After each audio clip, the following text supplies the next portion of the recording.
नमस्कार जय जगन्नाथ केमिति अच्छे समस्ते आशा करुँचे समस्ते बहुत बड़ा थे ये देखुवे मो भौणी तार पैकिंग देखिपे बापा आगुरा बैग पैक धरिकी बाहर जाइए आम मान गेट पाखे छाड़े आम चलू तो गाड़ी में बसले मैंने मत निद लगे बांति लगुला बहुत शोई पड़ी आम बेंगलोर तो जो भाया ट्राफिक आमको एयरपोर्ट में पहुँचला बेलू 8टा पाखापाखि जाता आम फ्लाइट थी 10:30 तापरे जाइए स्वामी तंकर चेकिंग सब कले मोर ये छिड़ा ही खाली भिडियो बनाऊली और सी सब कलापर मुझे फलो करके बस गली आउ जाकि आम खाई देलु आ देखिए मोर तो चिकेन जितक आइटम थी सब उठे नहीं आसती खायापी केक टे खाई खाई सारिक आम 11:30 फ्लाइट थी और 11:30 बसलु फ्लाइट्रे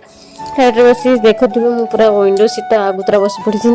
देखे बोली भ्यू आते सुंदर भ्यू था भ्यू देखी देखी पूरा गली आमती माने जना भी पड़ानी 1 आवर भर पहुँच जाइलु पहुँचिकी आमर से पाखापाखि एयरपोर्ट पाखे ही आम रूम बुक करूँ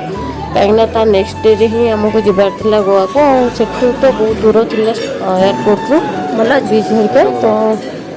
जाए पहुँची चेकिंग करके रेस्ट नहीं आली भिडियो सेयार करी आम फास्ट केमती कौन कटिला कौन नहीं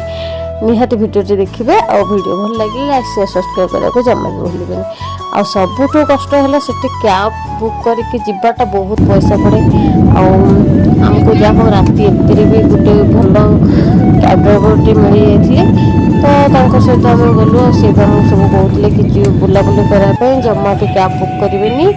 आठी कैब मैंने अधिक प्राइस चार्ज करते जहाँ हो भल 40 किलोमीटर या 700 रुपये में 600-650 रुपये हाँ 30-35 किलोमीटर और यहाँ पे 10-15 किलोमीटर भी नहीं 7 किलोमीटर 17